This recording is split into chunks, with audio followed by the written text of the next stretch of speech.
Welcome to the Derek Loudermilk Show. This is episode 315 with Jason Garner.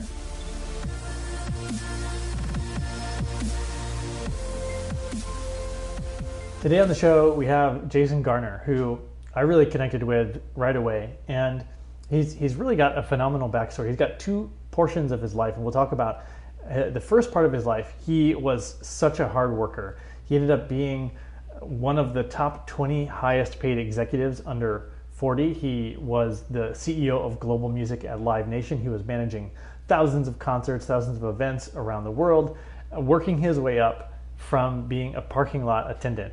And he had to do this because of his life circumstance. He was living in a trailer in the desert with his mom, who was a single mom, and he just essentially had to become an adult really early. And he just worked. And then everything shifted for him. Everything changed because his mom died from cancer, and he went on to sort of reevaluate his whole life.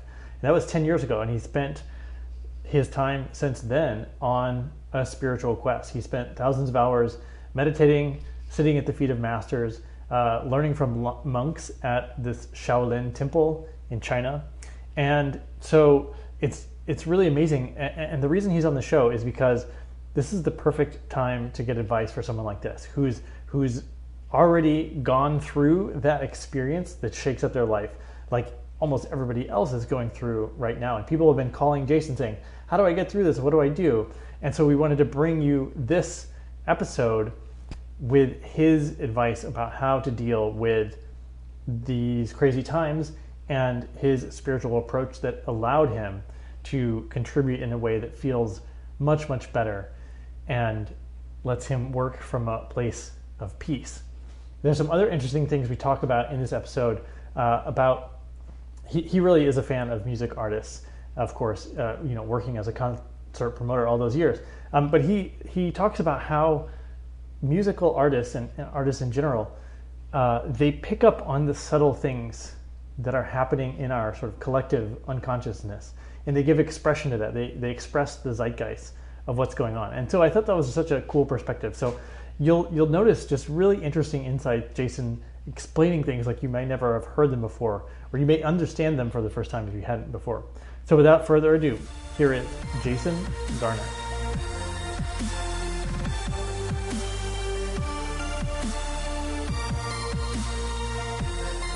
Jason Garner, welcome to the podcast. Hi, thanks for having me. It's good to be here.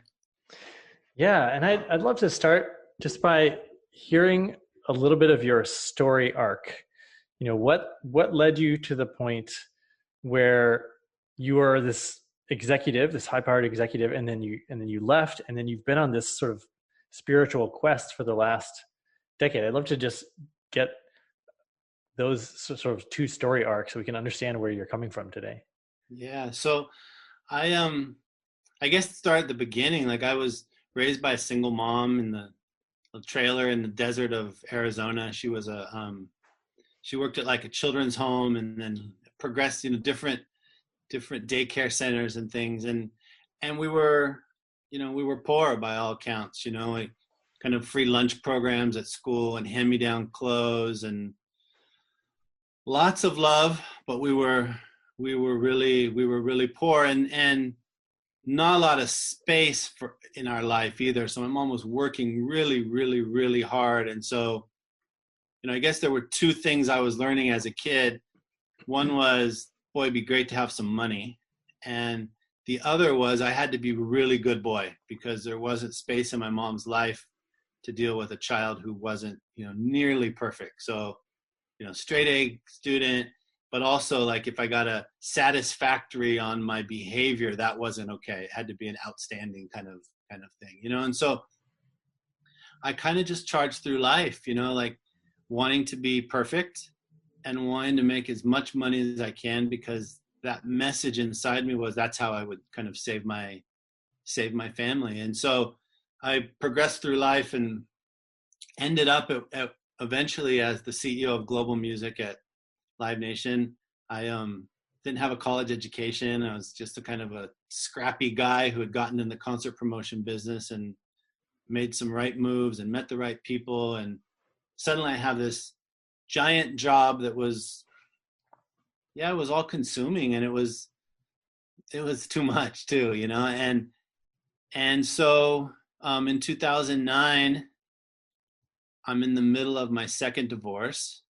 I'm 37 years old, and my mom is diagnosed with stage 4 stomach cancer and like given a handful of months to live. And so I took some time off and I went to be with my mom as she's dying, and we talked about stuff and cried and held each other, and she ended up taking her final breaths like in my arms, and something changed, something clicked, and I tried to go back to work, and it just didn't work for me. I didn't care anymore. And like I wasn't really into like if the water in the dressing room was right, or it's just like there's big things going on in the world and people are dying and my heart is breaking and I can feel like something important's happening. And so I worked with my boss and I left with some money so I didn't have to go right back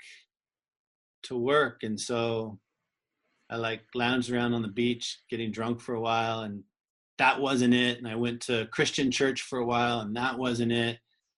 And then I started meeting spiritual teachers, and I started meditating, and I started doing yoga, and I became a vegan, and that was it. I could feel like, oh, this is kind of where I'm supposed to be. I'm supposed to be going. But it was this dramatic, very dramatic shift from like, I was responsible for, 10, 12,000 concerts a year around the globe, Wow. every major artist you can imagine. And then the next day I'm like Jason, the spiritual seeker who nobody emails anymore, I want to, if with your permission, ask you about what it was like to hold your mom in your arms. That's an experience I don't think many people have had. And I was just visiting my grandparents. They're 90 and 92, and they're still doing amazing.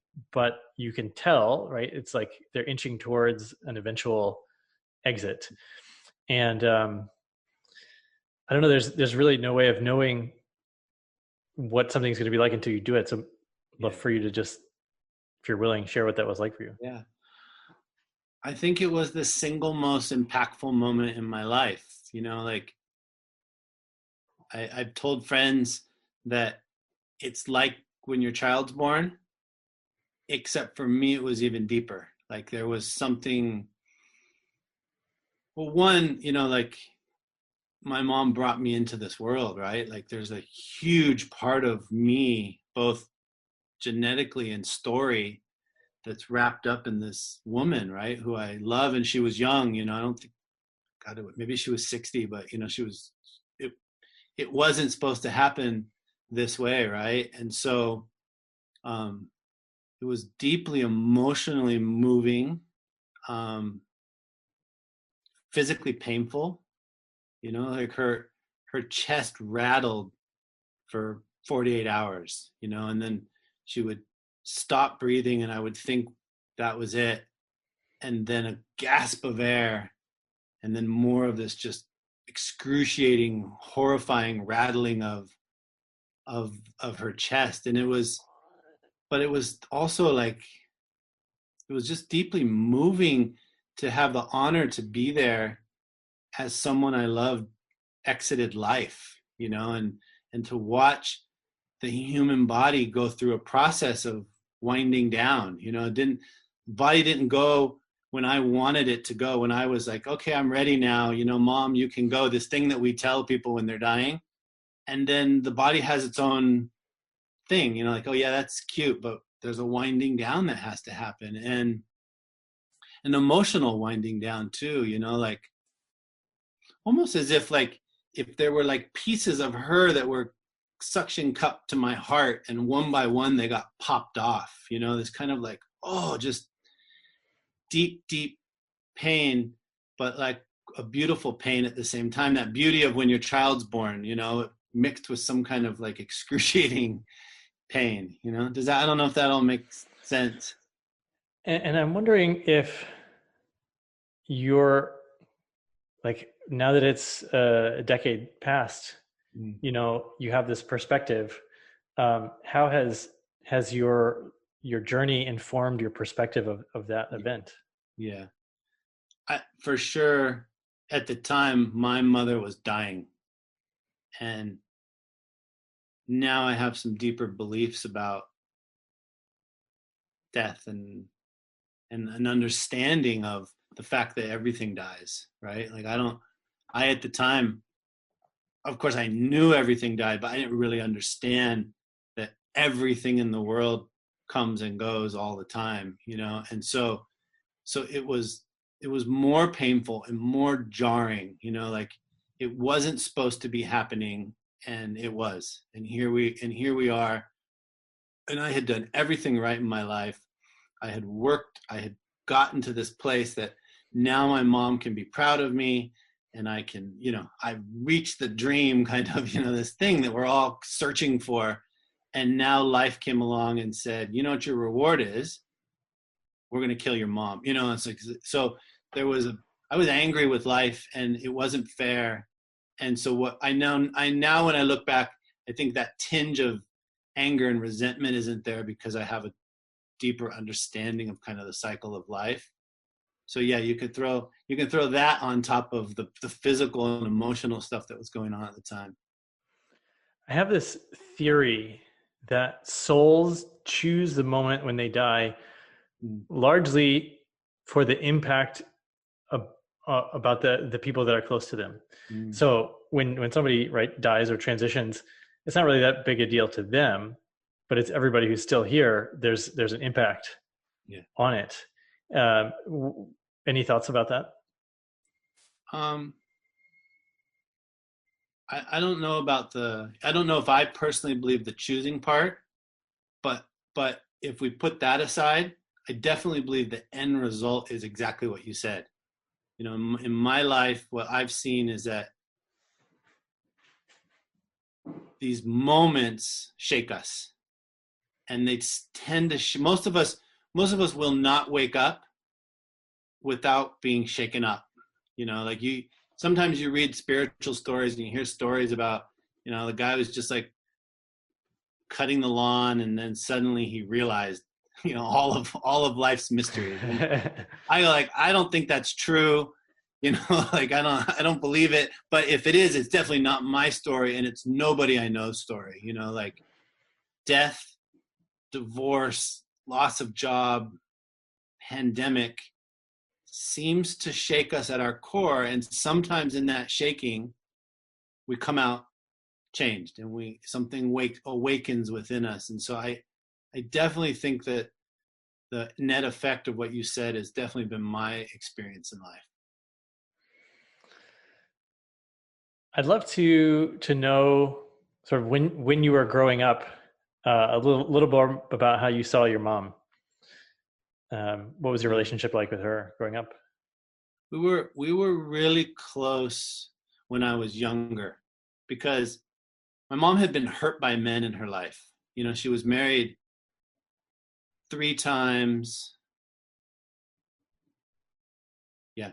Her final marriage, when she died, she had married a woman, who was just an amazing spouse to my mom, like just an angel, and cared for her.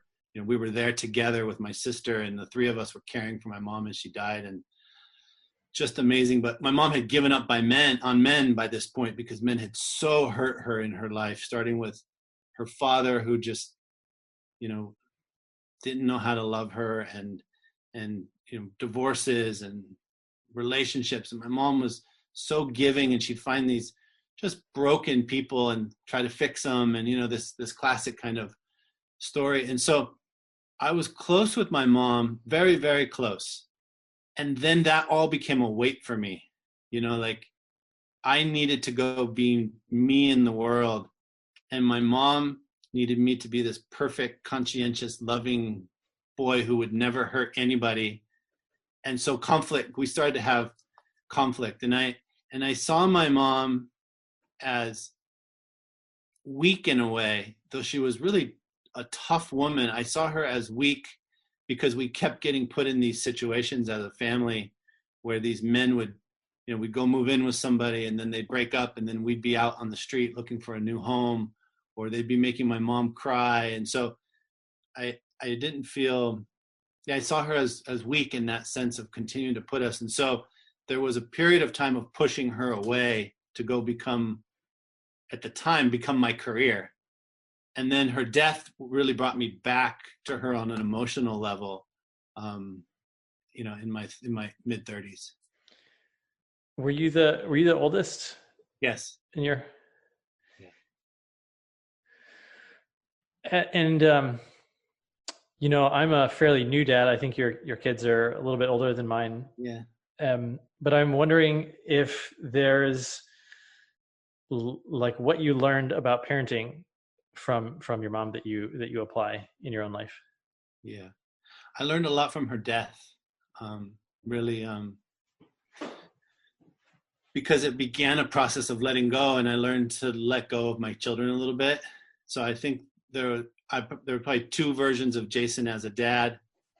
I was probably much more like my mom in that I was clingy and held on tight to my kids prior to her death. And one of the things I've really worked on since her death is letting go and becoming more of a companion to my children as they grow, and not trying to prevent them from experiencing life, but trying to be the person that they'll want to call when they do experience life. And that's tough, and it's painful and lots of tears, but I really think it's the only way we can have a relationship where there's actually a desire on both sides to be together versus an obligation as our children grow up. Yeah, I had this thought last night. I was putting my kids to bed. I was sort of cuddling with both of them, and I realized I was like, this is so great for me right now. And they're just sleeping, but at some point they're probably not gonna want to cuddle anymore. I don't know. I'm imagining like a 20-year-old, son and daughter, like we don't cuddle with our dad anymore. I'm like, okay, well, when does that happen? And there's this piece of before they can talk, you can just sort of pick them up and put them in the bath or put them in the car, and they don't really have a say. And then as soon as they have a say and they want to do something different, and then there's this experience that I have of trying to control, or I really want you to do this. And then we get into negotiation, but there is this letting go of like, you're not just my kid, you're your own person, and you eventually will be completely in charge of your own destiny. And so I do feel like I witnessed the I want to control you or the situation, or I want you to do this thing or that thing, and then seeing that they're their own person. Yeah. I think that I really wish like somewhere along the line someone had told me that you're making a human, because that's much different than making my kid. There's a selfishness in it's my kid, and there's a service in I'm making a human.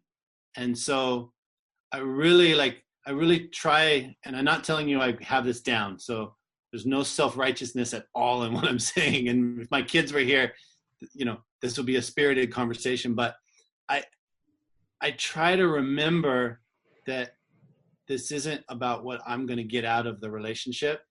It's actually about me trying to be a companion to this being who's growing into, a human who's going to go out into the world. And there's a lot of mourning in that. Like, I wrote a piece when my son moved out. He moved to Kentucky to work for the author Bell Hooks, who writes on racism and patriarchy and white supremacy. And we went through a really difficult time before that because he chose not to go to college. And so there wasn't like this natural way for him to leave. There wasn't a bridge for him to leave the house. So we would just butt heads. And it was the first time in my life that this had happened. So we were really working on it. And one day I was meditating, and he was going to leave in a couple days to Kentucky. And I opened my eyes, and there was this little book that my wife had made of, like all the images of the kids when they were little. And I just started crying. And I thought, I just miss those little people so much. I miss the cuddling and the the dressing up and let's go take silly pictures at the mall and, Easter bunny ears and all these things, And then I thought, wow, and I also really love these adults that I'm getting to know. And I just realized that there was two separate things going on. It was okay to miss the little version of them while also being like really supportive and proud of what they were growing into. And those two things didn't have to be in conflict unless I made it a conflict. I think I read that piece, and I was curious. Your writing seems to go straight to some emotional experience you have, and I'm curious how you decide when to write something to share on your blog. Well, I haven't written in the last year and a half, so so there's that. Yeah, it's just something reaches up and punches me in the heart, and then I want to share it. And like, I'm not a good writer in the sense of I can't just sit down and write.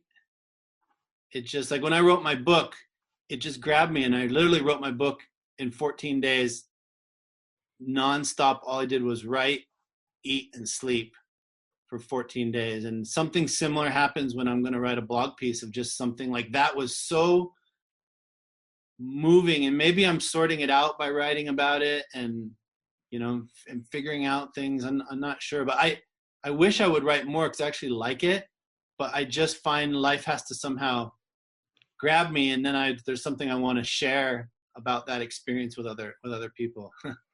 Man, I think most people would be super stoked to write a book in just 2 weeks instead of dragging on. I'm 2 years into a book project currently, so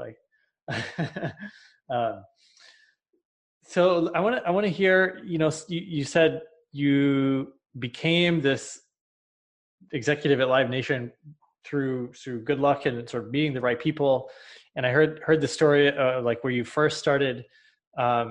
You were increasing beer sales by having live music or something like that. So I'd love to hear some of those like inflection points that sort of, what does being in the right place at the right time look like? So when I was in high school, the best job that you could get was at the flea market because they paid like $2 more than minimum wage. And it was open 6 a.m. to 6 p.m. Thursday, Saturday, and Sunday. So as a high school student, you couldn't work the Thursday shift, but you could get 24 hours worth of work on Saturday and Sunday I don't remember, I think minimum wage might have been $5. So you could make $7 an hour for 24 hours on the weekend. And that was way better than like trying to figure out how to go work at Target after school for minimum wage and piece in an hour here or 2 hours or, whatever. So I got that job and over time I started moving up and they put me in charge of the beer patio, and I figured out if I built a stage and hired local bands that people drank more beer. And that was the beginning of me becoming a concert promoter. So you said you figured it out. Was it just the idea just popped into your head and you decided to try it, or what does that mean? Yeah, I noticed like when people were sitting down, they were bringing like little radios. This is 30 years ago now. So like, the like a little handheld small boom box or whatever. And I just by watching people, I just noticed. So one day I tried it with no stage. I just got some band to play there, and it, the sales went up. And so then I convinced my bosses that we should build a stage, and it became like a regular thing. We were booking Mexican bands and country bands, and, people were auditioning to play at this little rinky stage at the flea market. Well, so that's a little different, right, than just realizing if you built a stage, because you actually did this experiment and then you had some results, like sales went up. Wow, amazing. So is that something that you've repeated in your career where you have an idea and then you sort of test it out? Yeah, there's people who like swing for the fences. I was having this talk with my son the other day.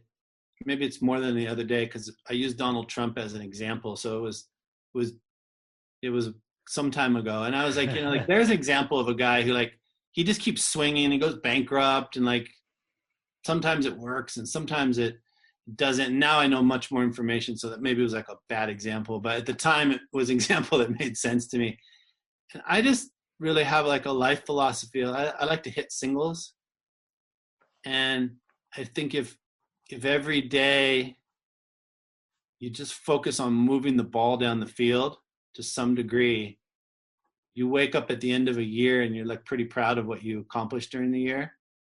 And so I think, yeah, my whole life is like little trials of this worked and that worked. You get a sense of something that might work, you try it, it does work, and then you can move more chips into the game. But I don't like to kind of like, I wouldn't consider well, I have scored lots of points. I don't think about hitting home runs very much because the striking out in the world is a very painful and costly experience, you know? It's interesting you say that, because one would assume from the outside looking in that someone who was managing 12,000 concerts around the world and hundreds of people, that would be sort of like a home run type of experience. Mm-hmm. Yeah, that's what I mean. Like, I've scored points, but I mean, the process to get there was, book bands at the flea market, meet Julio Cesar Chavez in an elevator in Las Vegas, sell sponsorship for him, meet concert promoter in the Spanish music space, form a partnership with him, promote Mexican rodeos, be Enrique Iglesias' first promoter, get hired by Clear Channel and move to Los Angeles as a booker, have 7 jobs.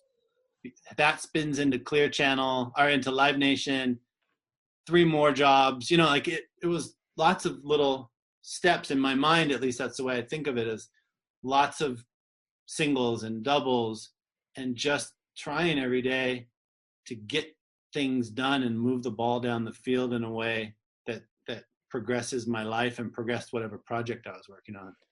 And did you have a sense of where you wanted to go at that time? No, I have lots of friends that I admire who have like a life plan, and friends who have like written their job on a napkin and 20 years later, that's what they have. I'm more feeling my way through life. I think I told you that Zen koan about step by step in the dark. If my foot's not wet, it found the stone. And that I'm very much taking steps and testing, and there's water there's a stepping stone here, let's go here, and not like master planning kind of. That's not the way my brain works, but I have lots of friends who do that, and that's amazing to me, but it's not me. Yeah, I've done it both ways. One really amazing thing that happened to me, which I think you'll appreciate, is I did write down sort of step by step my perfect day, like hour by hour, what it would be, and then 3 years later, it came true perfectly. I had a wife and a kid, and I was living on the Adriatic coast in a 300-year-old, stone manor, and I was like, how did this happen? And I looked back and I showed my wife, because she wasn't in the picture at the time I wrote it. I was like, look, I made you come true. Like, you're in this vision that I had. And I thought it just tickled me that it actually all came true. And there's also, we're talking about in these times, there's like, there has to be a lot of trust and surrender, or like, because of let's call it, the probable futures are so unknown that you really just have to trust it and feel your way through, rather than like, it's going to go to my plan. Oh, no, it's not. Yeah. Life right now, life just keeps pulling the rug out from underneath you. And the kind of genetic part of the brain is like so desperately trying to find information that can help it come up with a solution. And that's why we go down these like, rabbit holes at 2 a.m. trying to figure out who's going to win the election, or, on 5:38, like looking at every poll kind of, like, and it just right now, like, this is a really great example of you're not in charge, and the moment, and then you get that, and then you try to be in charge of that, and then life pulls another rug out from under you. And, it's like this year for me was like really deeply embodying things that I knew and believed, but they sunk quite a bit deeper into my body this year. Something's coming up for me. I'm I'm I'm noticing language when I hear the the Trump side talk, when I hear people on his side, they're all saying when we win, all these things will continue to happen. And I haven't heard the same thing. I've heard like if we win, Mm-hmm. and there's this so language is really important in how we create our reality. And so it's really interesting. Um, but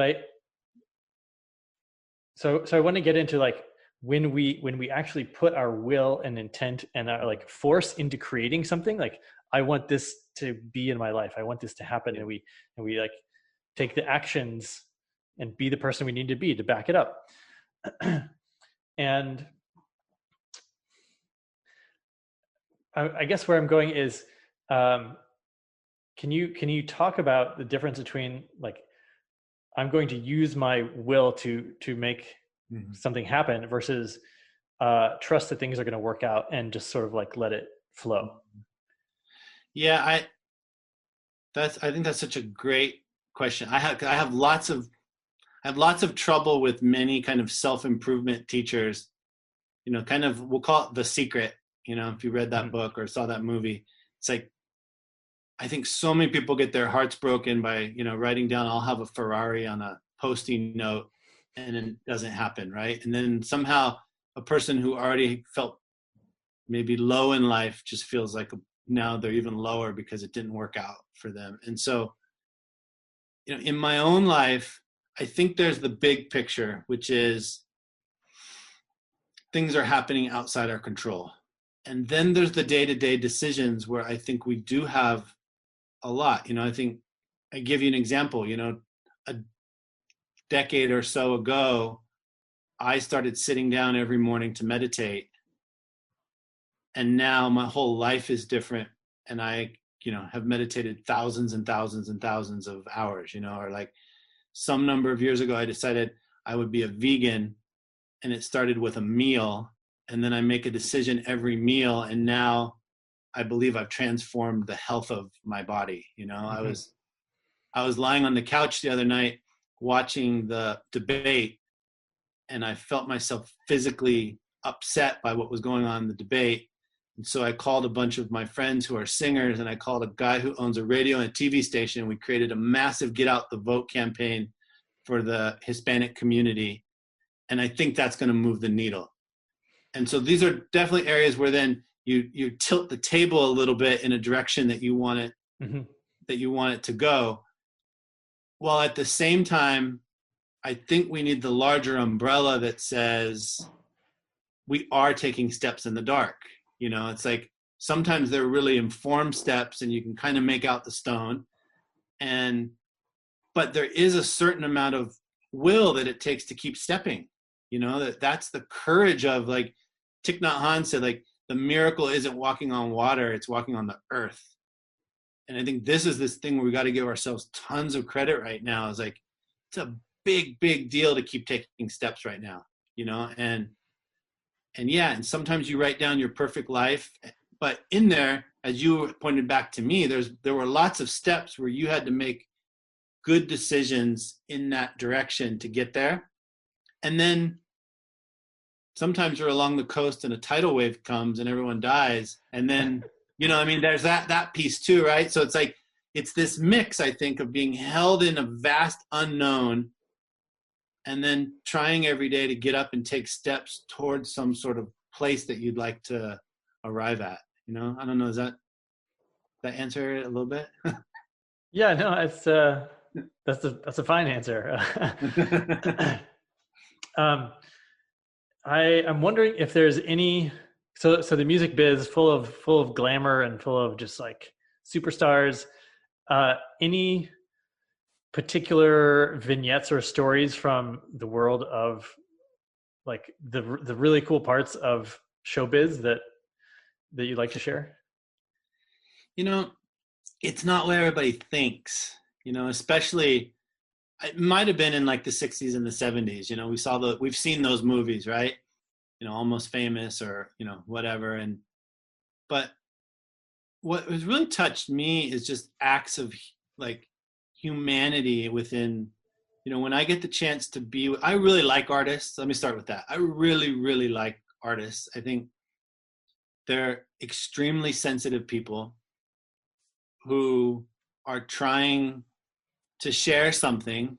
They're trying to receive love, and they have to work with these massive systems to do that, you know, whether that system's a concert promoter or a music company or Twitter, you know, whatever. But there's kind of this machine that you have to put your art into.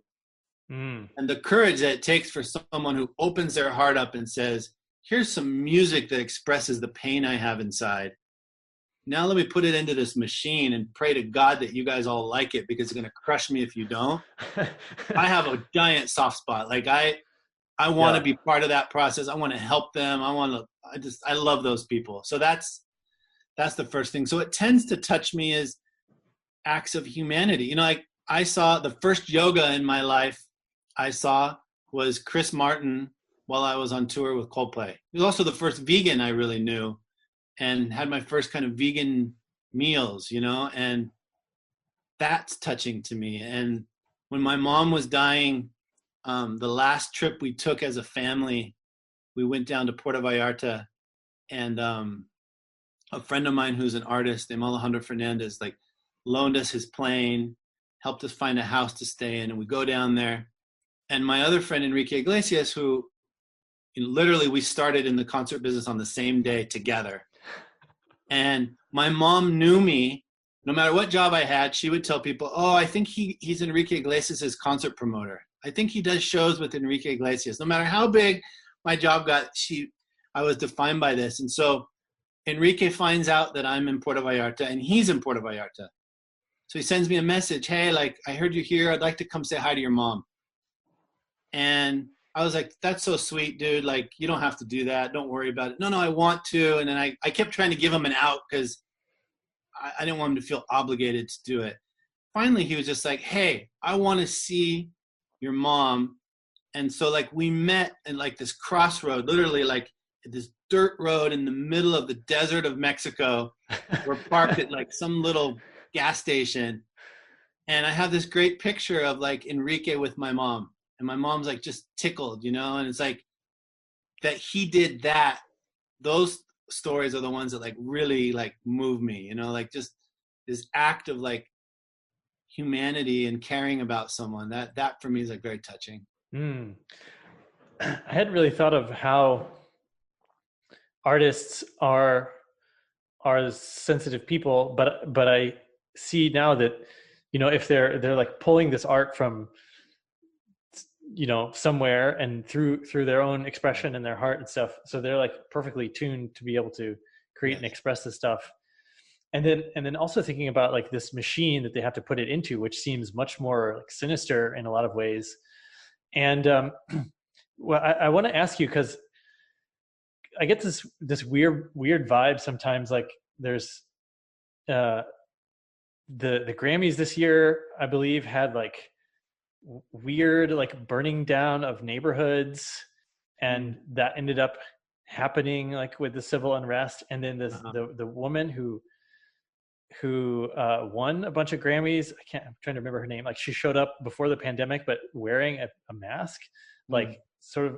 And it's just these weird little things, and then all the way going back to the Rolling Stones, where they're like the album, they're like Satanic Majesty.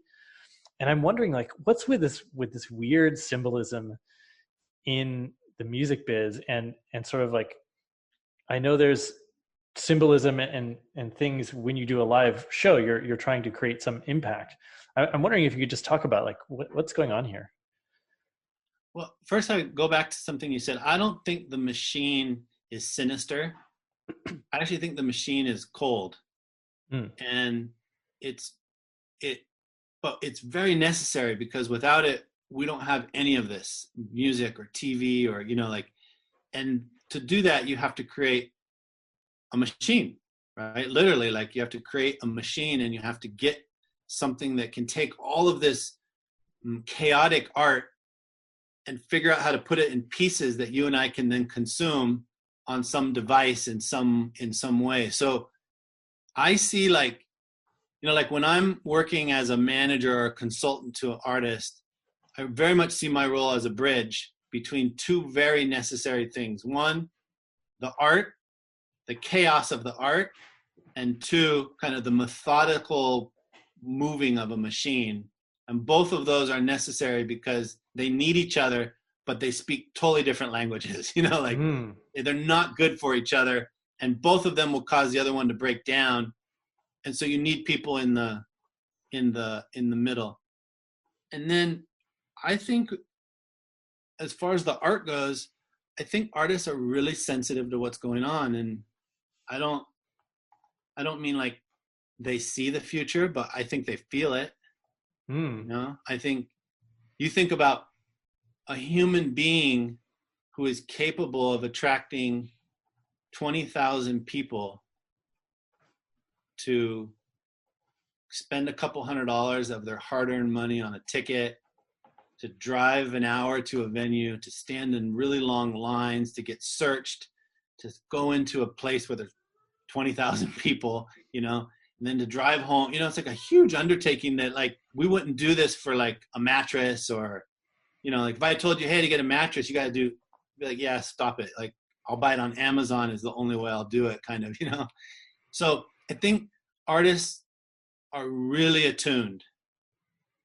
And they're also very attuned to pain, because what is being expressed through art is always a way of saying, do you love me now? Like, I don't think, I think pain is being expressed through art. And I think artists are looking for love. And that's why you're on a stage with 20,000 people, because you want that level of love. And they can take 20,000 people and make them sing as one. So there is a really special tuned instrument there in that artist that can feel things that you and I just don't feel. I'll tell you a quick story. I was at the Jimmy Kimmel show with an artist, and he was doing his sound check, and he hears something in the monitor. And this happens all the time. And the guy who's running the production says the sound's not there, and the singer says the sound is there, and the sound's not there, and the singer is there. And now the singer's getting upset because he can hear something that's driving him batty that no one else can hear. And I realized in that moment, one, I knew he was right, and he was. They eventually found what the sound was. But I realized in that moment, wow, he doesn't turn that off when he comes off stage.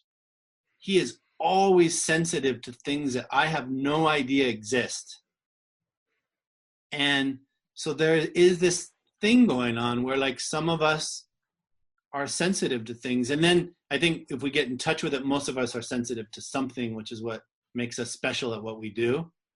But artists in this, and going back to your original question, I just think artists are feeling into the pain of this time. It's kind of a bleak, dark, burny, fiery time that we're living in. And so I think it makes sense that you have a lot of imagery that reflects that, That was and a long answer. I would even wonder if they're like so sensitive that they're perhaps predicting the future in some sense, like through the collective unconscious. Yeah. What is it that you think you're sensitive to? Like, if artists are sensitive to these emotions, what's your sensitivity power? I think that I'm sensitive to people's pain, and then how we can take steps together to move through life, without pushing that pain away. And so I think people that are around me feel comfortable being open and honest and expressing their pain, and then I'm very good at getting things unstuck. Like, my wife teases me, like, when we go for walks in the mountains after a rain and water will pool, almost subconsciously I will pick up a stick and unpool the water so that it keeps flowing, because I really like flow. If I see a bell hanging somewhere, I ring the bell, because somehow the air feels stagnant to me and I want it to flow. And so that's why I think I'm attracted to artists, because what I want is that creativity to flow. And what I help artists figure out, I think, is how their creativity can flow through this system while still honoring the art and their heart and spirit and all of this, you know? I love that you're talking about the bell. I was just in the Appalachian Mountains, and the farmhouse we were staying at had this great bell, and I Right. just give it a huge clang, and it, like, Yes. you could tell it went across the whole valley, and I was like, Yes. listen to my bell, Yes. everyone.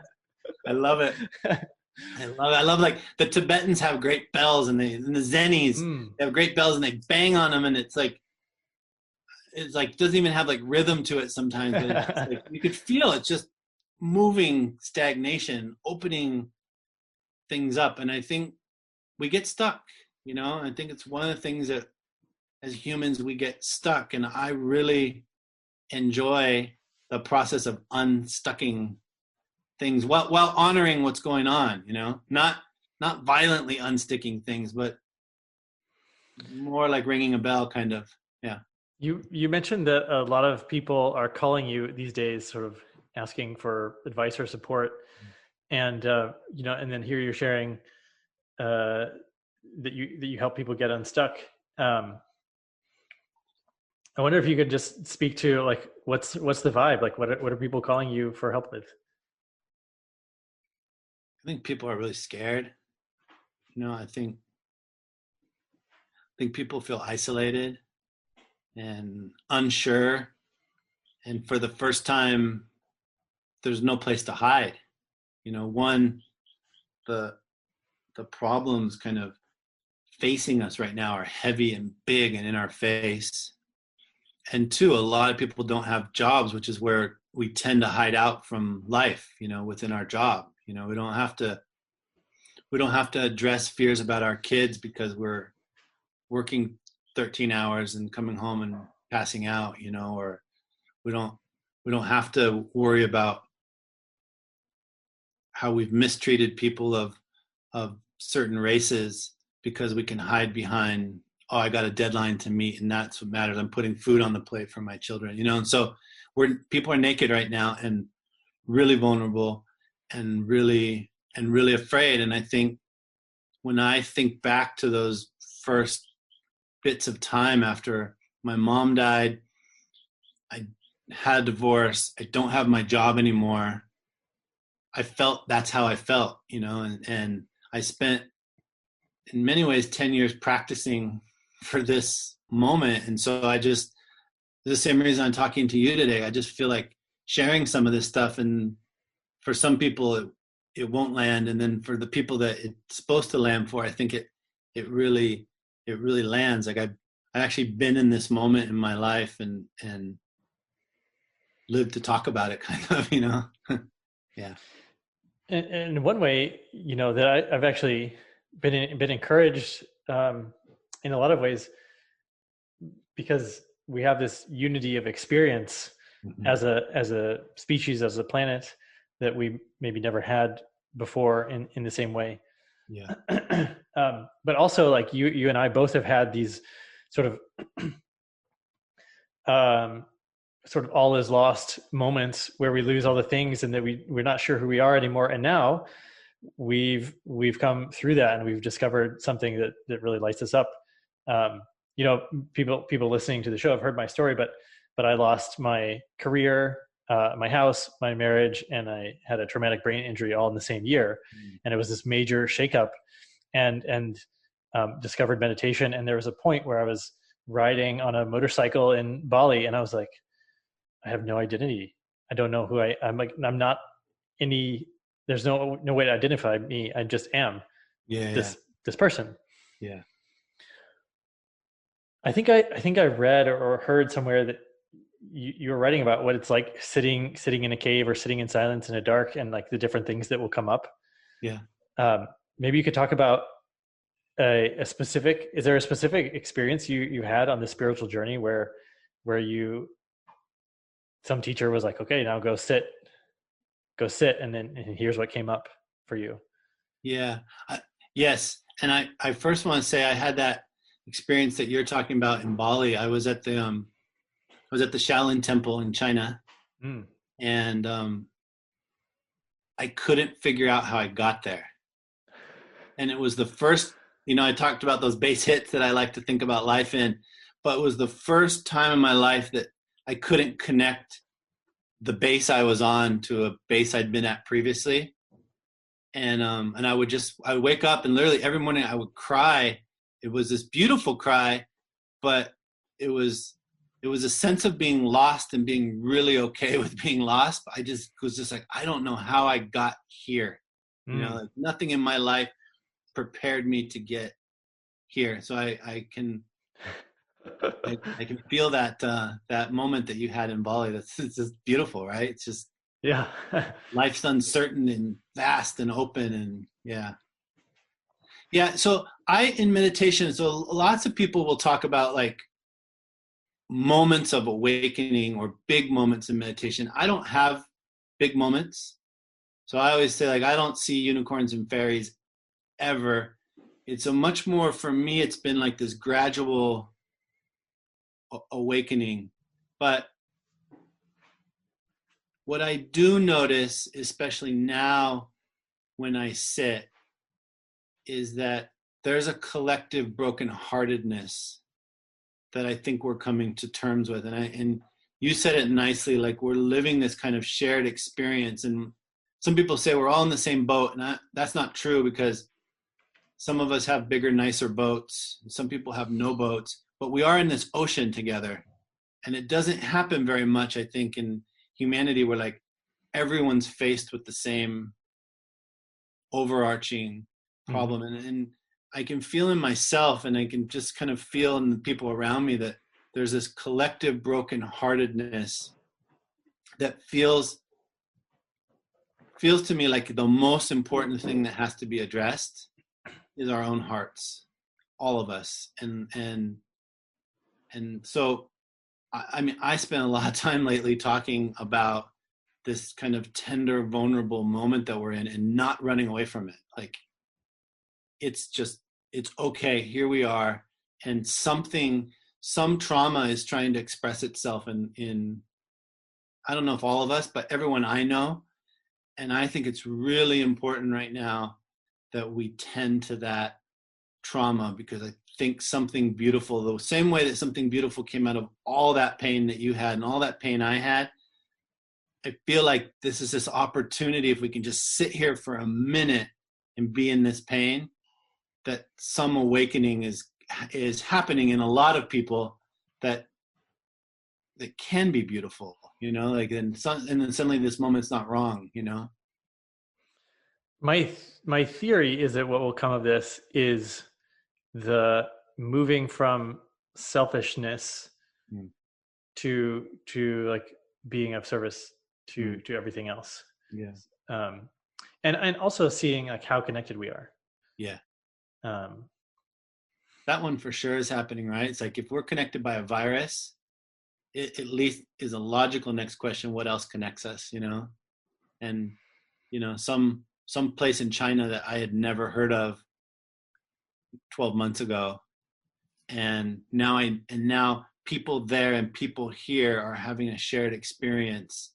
That's something very powerful, that's that's going on. And I think some people, it seems to me, are moving towards service, and some people are moving towards hatred and spitting on each other in grocery stores. But you can feel amongst a lot of people, like I have stockbroker friends who are taking their kids out to march for Black Lives Matters, and you go, something's going on in the world, like something special is happening amongst a lot of people who are feeling maybe their lives for the first time, because we have a moment to feel. We got a moment of stillness, and we're scared, and suddenly we can be vulnerable. And yeah, that.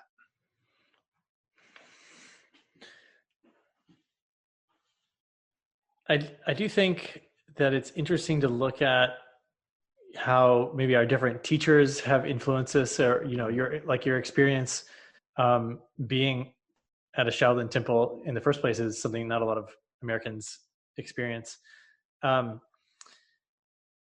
could you point to any sort of moments where you became someone different? Like a lot of times our like what we're doing day to day is based on who we see ourselves as. So is there any times that you shifted your identity from these teachers or experiences?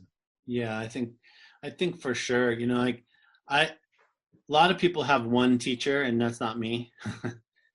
I call myself a spiritual entrepreneur. Like my spirituality is like the iPhone. I just try to put a bunch of things together and that have clicked for me. So I'm in no respect I'm not an ist, but I have practices that come from lots of isms, And so a few teachers, Sharon Salzberg for me is really my heart teacher, and I met her. I had kind of like my original spiritual teacher, who was very much about outwardly going spirituality. It was very much about, so what are we going to create together with this new spiritual Jason? And it didn't feel correct to me. Mm-hmm. And so Ram Dass, the late spiritual teacher, kept showing up for me on like videos and books, and people would give me books. And so I decided I needed to go meet him. And so I took my family to Maui for a Ram Dass retreat, and I met him, and it was quite beautiful. I mean, he was really at this point in his life radiating light, and there was almost like a transparency to him. He'd had his stroke, and just like lots of love, and just really. But when I met him, I realized that wasn't why I had gone to Maui, and so I just was kind of walked away, and I was like a little disappointed in myself, because I thought, my intuition had failed me, and I walk into a meditation hall, and Sharon Salzberg is teaching, and I sit down with my family. My wife and our kids are there. A monk who at the time was kind of an adopted child, and he was with us, and we're all sitting there together. And Sharon says these great words. She says, and when your mind wanders in meditation, this is the key moment, because this is the moment that we can determine the type of relationship that we want to have with ourselves. And we can either welcome ourselves back with recrimination and blame, or we can welcome ourselves back with love. And those words shifted everything for me about meditation. It resolved this conflict that I was having, that somehow my spirituality was about what else I was going to create in the world. And it really turned the practice inward towards my own heart, and then therefore by extension the hearts of everyone. And she's a dear friend, like a family member to us now.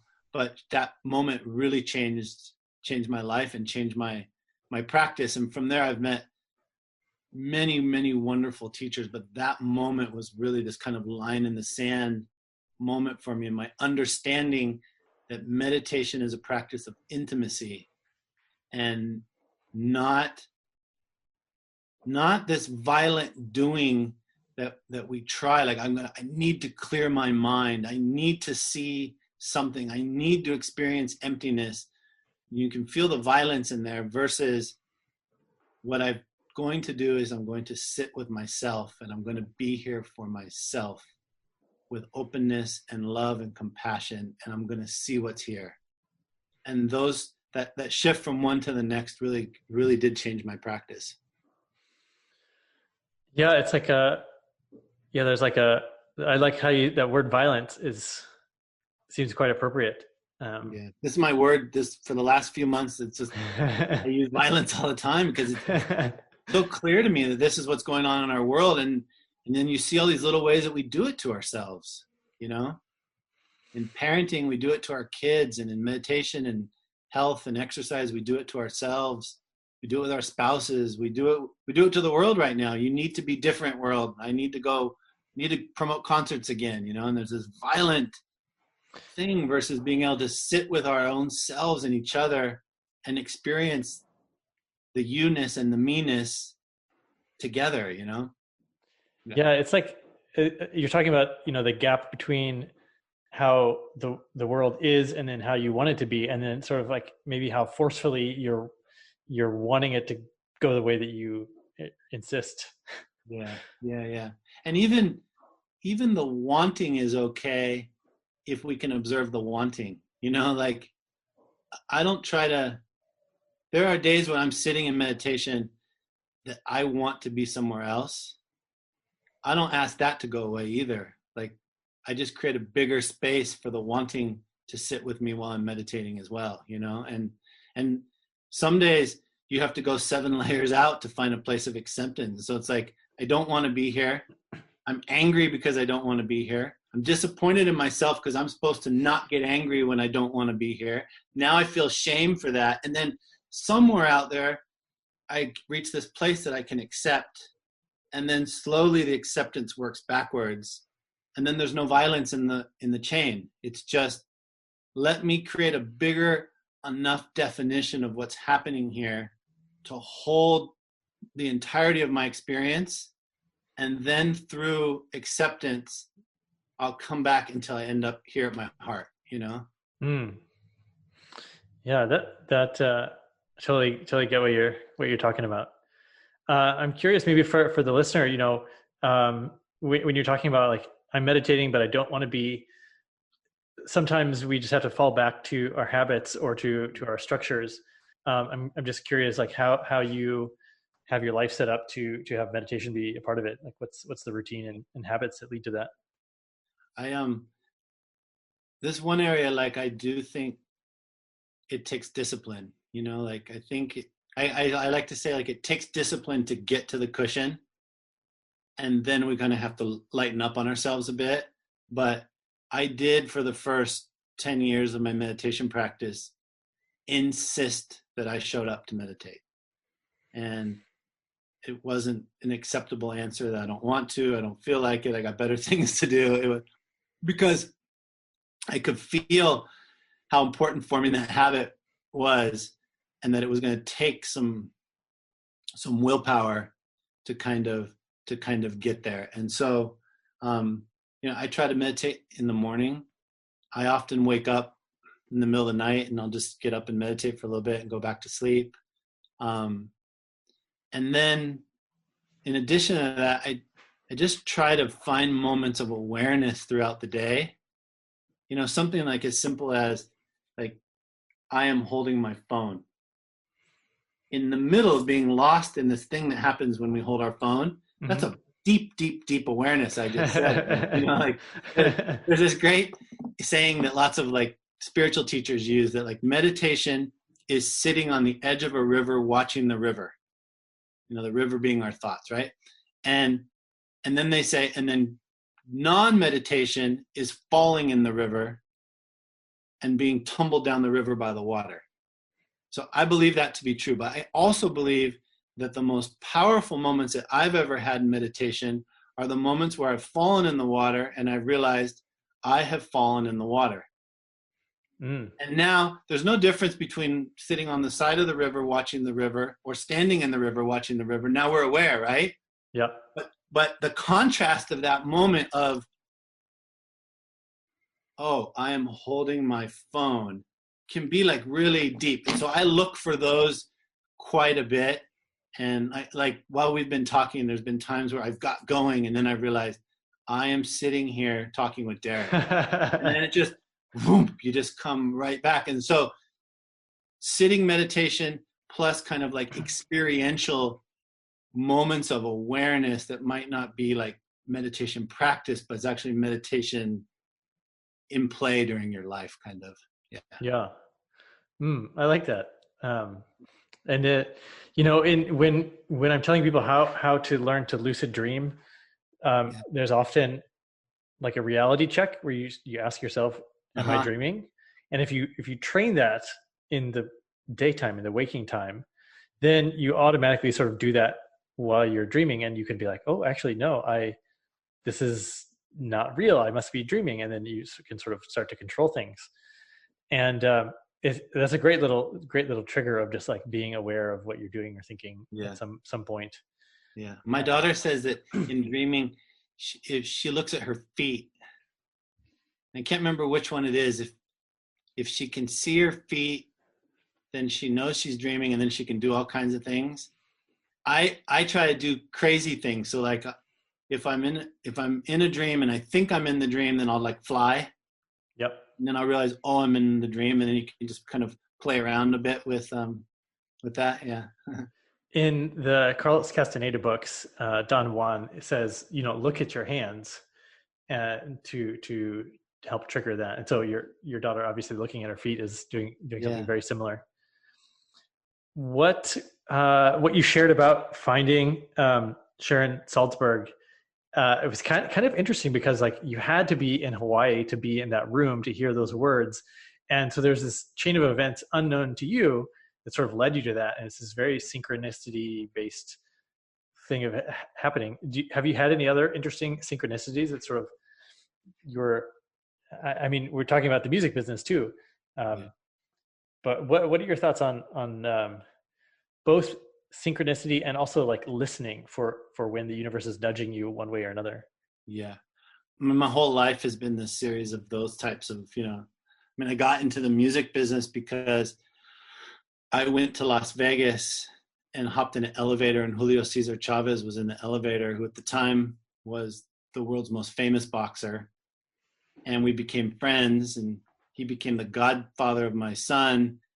And that gave me some notoriety that then led for me to get into the music business. And I mean, just on and on and on and on. I can, I have had these moments, and most people that I know, like in this kind of spiritual space, their stories would be very, very similar, right? Of these moments of synchronicity. And I think the listening is important, but we do have to train ourselves a bit or get quiet enough that you know what you're listening to, because the story is very loud.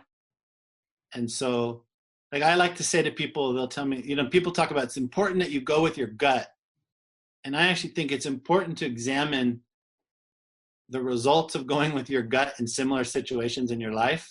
And this is how we marry the same woman, 7 different times in our life and end up divorced, or the same man, or, whatever. And so I feel like the listening almost is a byproduct of the stillness. And that if we put too much action into the listening, sometimes it carries with it this life story that we have. And sometimes that's really positive, and sometimes the life story is really destructive. And I personally try to get quiet, and then it's less like a auditory thing, but more just like a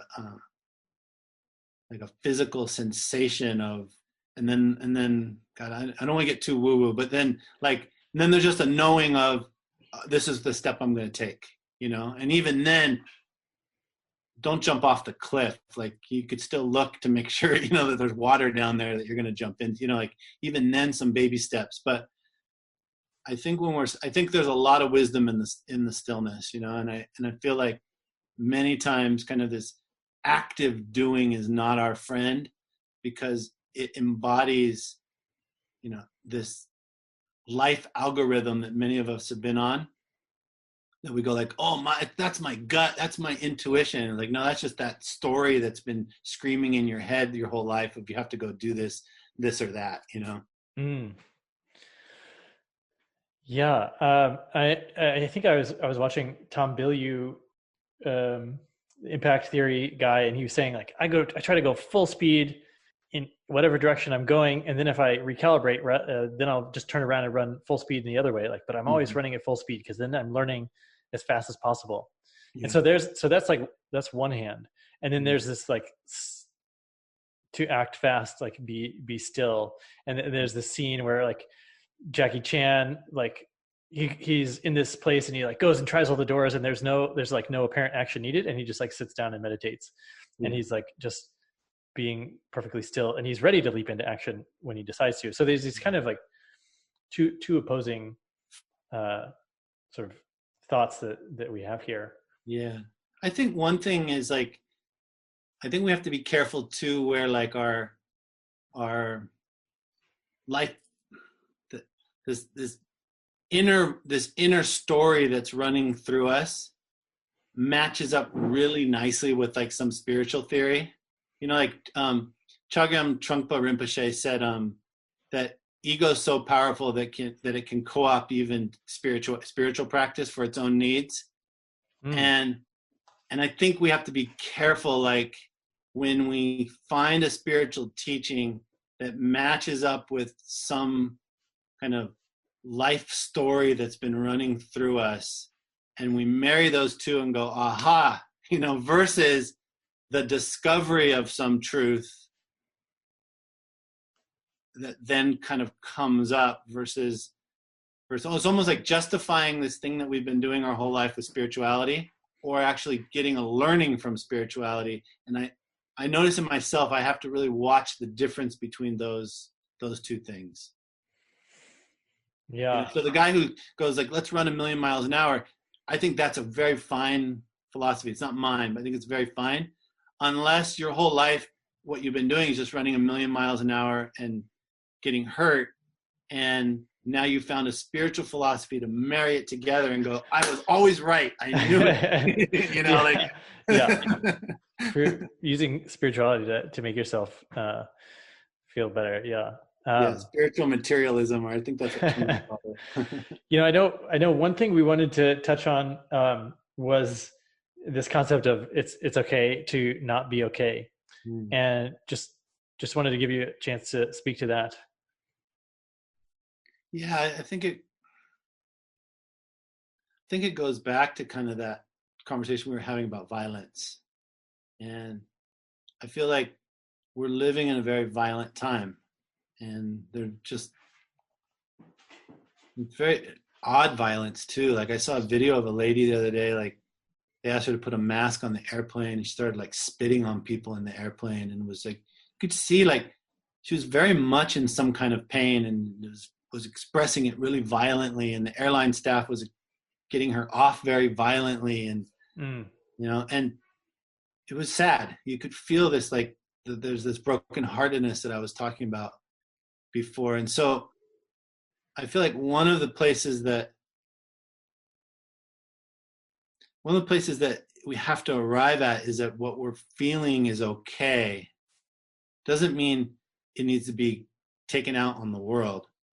But if it's step one, like it's just okay to be here in this moment that is clearly not okay, in this moment with lots of pain. And I was talking to a friend the other day who's a bassist for a punk rock band, but he's also like a meditation teacher and yoga teacher, and he's got this kind of cool world going on. And he said, you're not a piece of shit because you feel bad. And I was like, damn, like you just said, I so punk rock what you just said.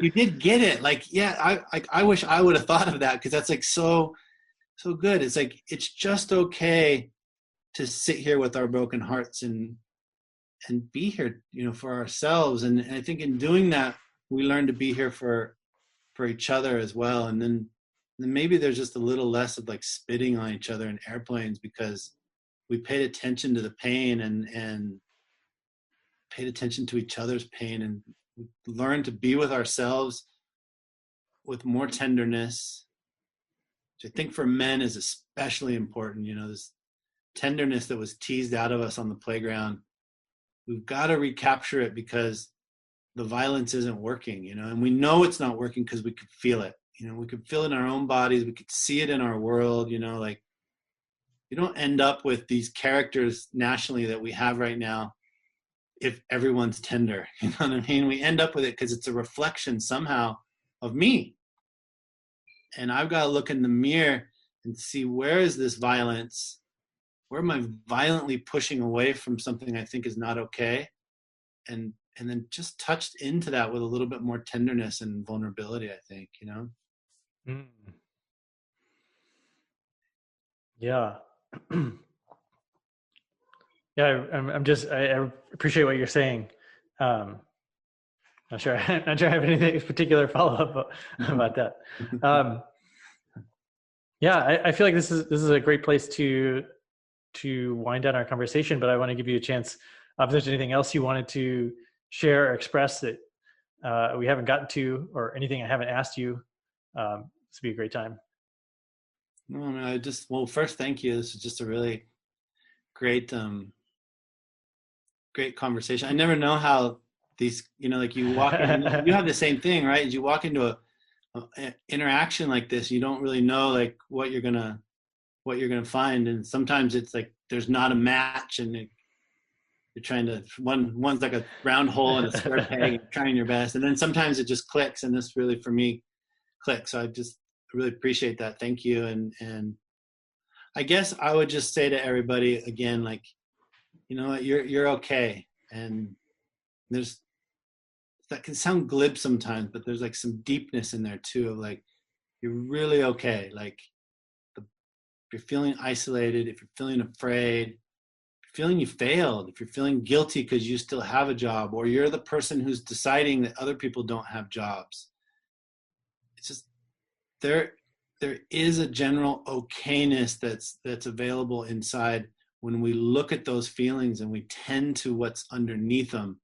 which is usually some piece of brokenheartedness. And I would just encourage everybody to find moments where you can be tender with yourself. And this is a way that we start to kind of turn the tide on this violent movement that we see in our country right now, in our world, is by finding moments that we can be tender with the things that hurt inside us. And in doing so, we start to learn it's safe to be tender, and then we can carry that tenderness out to each other. Yeah, that's so perfect.